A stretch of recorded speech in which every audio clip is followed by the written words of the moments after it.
Hello everyone, welcome back. Oh my god, it's been a long time since I posted my last video in YouTube.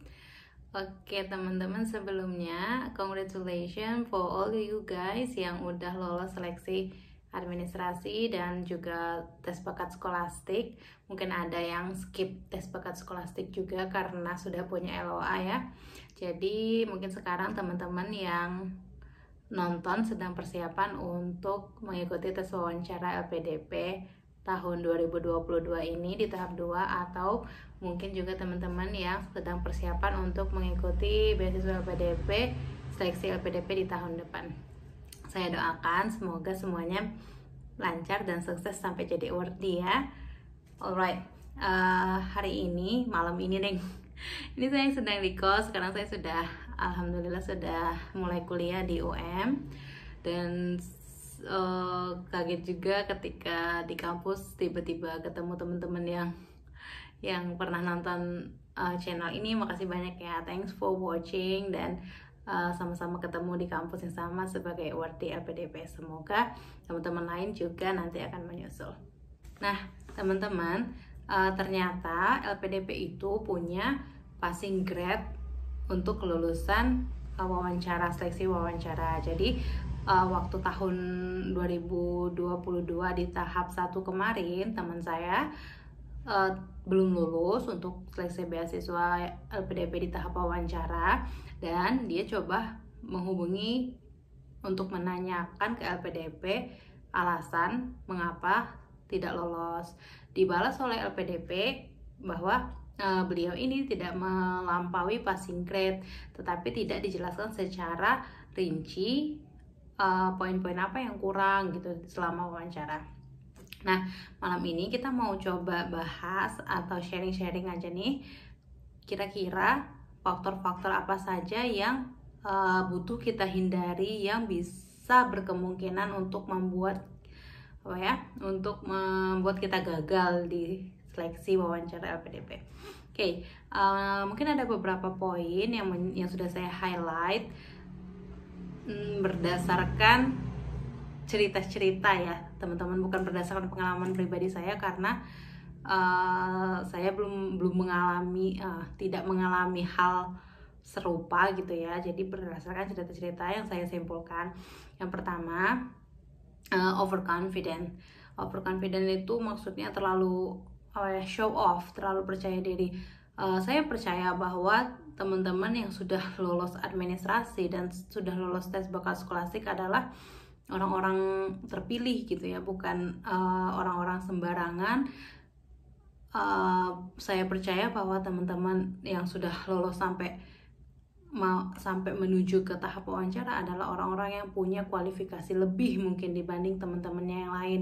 Mungkin pintar, mungkin punya prestasi yang banyak, mungkin di kampus mengikuti organisasi, aktif berorganisasi. Tapi teman-teman, kita harus keep in mind bahwa overconfident itu bisa membahayakan diri kita juga.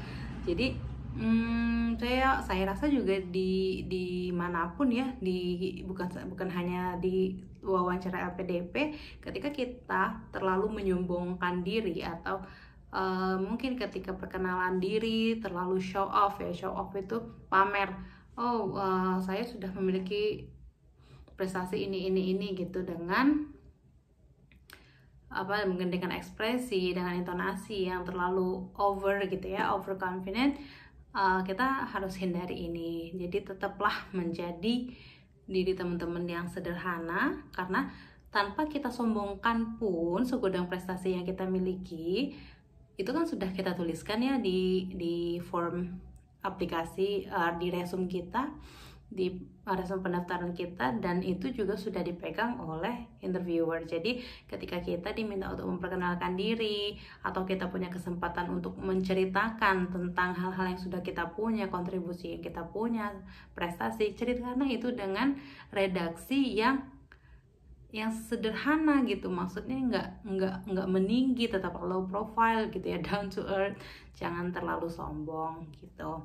Itu hal pertama yang mungkin kadang kita tidak sadari. And then yang kedua, itu masih berkaitan dengan attitude, bad attitude gitu. Jangan sampai kita ngerasa hebat sehingga kita kurang sopan dengan interviewer. Nanti walaupun tesnya online, kita tetap berusaha untuk selalu menjaga sikap, tetap tersenyum dan tetap sopan gitu ya. Jangan sampai ngeyel juga. Soalnya saya pernah nonton video salah satu teman kita yang cerita tentang kegagalannya. Salah satunya itu ngeyel. Teman-teman tahu ngeyel itu, jadi dia sudah diberikan masukan sama pewawancara, tetapi kurang bisa menerima masukan itu, seperti itu. Itu terkait dengan waktu itu terkait dengan rencana studi. Nah, ketika itu terjadi dengan teman-teman semua gitu, misalnya kita sudah propose something yang akan kita lakukan di rencana studi kita, tetapi ternyata menurut pewawancara itu mungkin kurang bagus atau kurang ada nilai kontribusinya, dan pewawancara memberikan masukan, tunjukkanlah sikap bahwa kita sangat butuh dengan masukan itu. Kita berterima kasih bahwa mereka mau memberikan kita masukan gitu.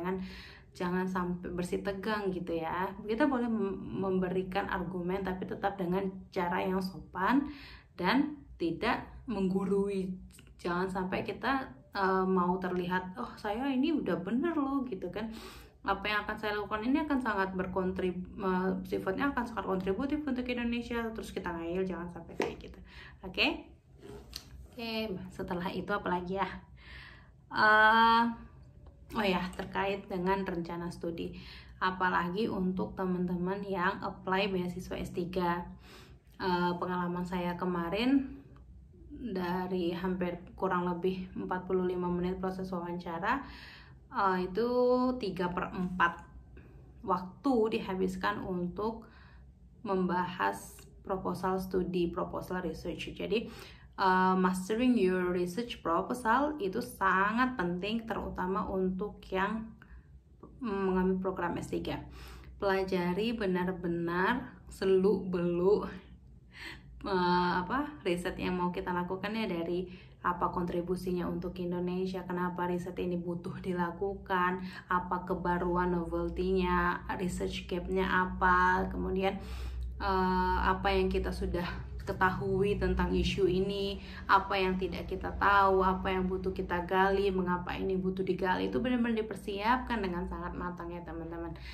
Karena kita tidak tahu interviewer seperti apa yang akan kita temui nanti gitu. Soalnya bakal beda-beda. Ada teman-teman yang bertemu dengan pewawancara yang kebetulan satu bidang keahlian, satu disiplin ilmu dengan prodi yang akan teman-teman apply ke LPDP, sehingga otomatis ini interviewernya punya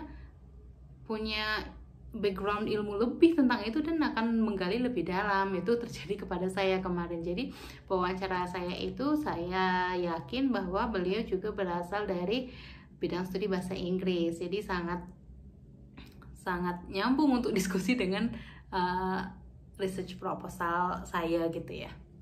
Nah, itu harus sangat kita persiapkan. Kalau kita tidak siap, itu akan jadi salah satu penyebab kenapa kita bisa gagal di wawancara LPDP gitu. Kemudian, hal yang bisa berkemungkinan untuk bikin kita gagal di seleksi wawancara yaitu kurang menunjukkan komitmen kontribusi kepada Indonesia. Nah, kontribusi ini akan sangat strongly related to posisi kita sekarang.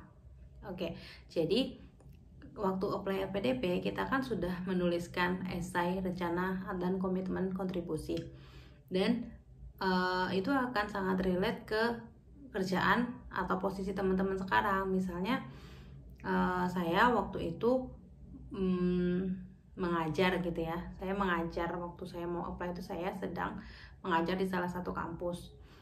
Nah, komitmen kontribusi saya akan searah nih, karena saya mau S3 karena saya pengen jadi dosen tetap gitu misalnya.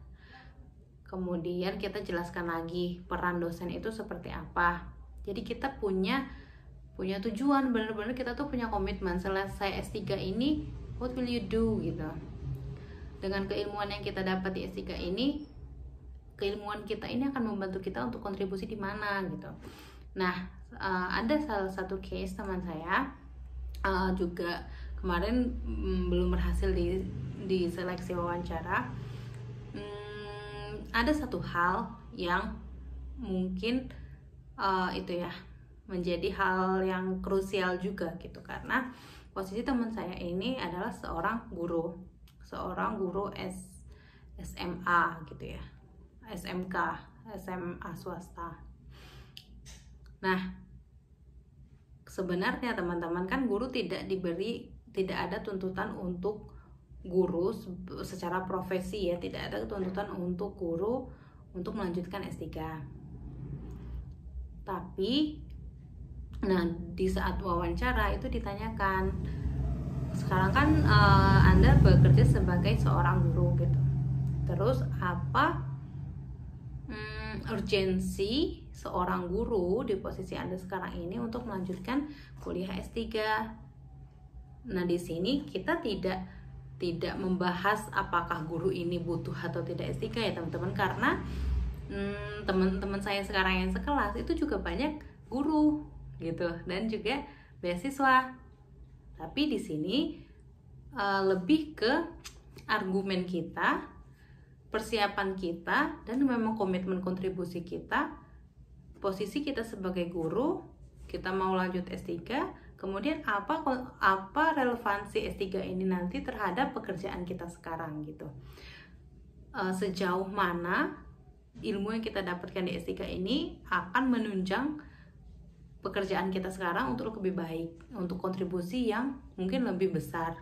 Nah, di situ teman-teman kalau punya case yang sama seperti ini, teman-teman bisa benar-benar siapkan argumen teman-teman kalau itu nanti ditanyakan. Karena kalau S3 most of the cases gitu ya, kebanyakan kasusnya itu yang mau S3 itu rata-rata untuk prodi saya misalnya, karena kami pendidikan bahasa Inggris, itu rata-rata dosen yang memang dari institusi itu mereka butuh S3 untuk banyak hal ya, secara administratif, secara profesionalitas gitu. Nah, ketika teman-teman itu posisinya seorang guru atau mungkin malah belum bekerja seperti saya, belum bekerja di tetap, maksudnya saya ngajar tapi posisinya dosen tidak tetap kan, dan saya harus resign untuk saya fokus ke studi ini. Beda sama teman-teman saya yang dosen PNS gitu ya, mereka akan dapat tugas belajar dan mereka akan pasti kembali ke instansinya gitu. Jadi komitmen kontribusinya sudah pasti terlihat gitu. Nah, seperti saya kemarin, saya juga harus menyiapkan argumen-argumen mengapa saya harus S3 dan meninggalkan pekerjaan saya saat saya apply gitu. Jadi apapun posisi teman-teman sekarang saat mau apply beasiswa LPDP dan sudah sampai di tahap wawancara, persiapkanlah argumen-argumen untuk mengantisipasi this kind of question gitu. Oke, terus yang terakhir, please be yourself. Jadilah diri teman-teman sendiri. Don't lie, don't ever lie. Jangan pernah berbohong.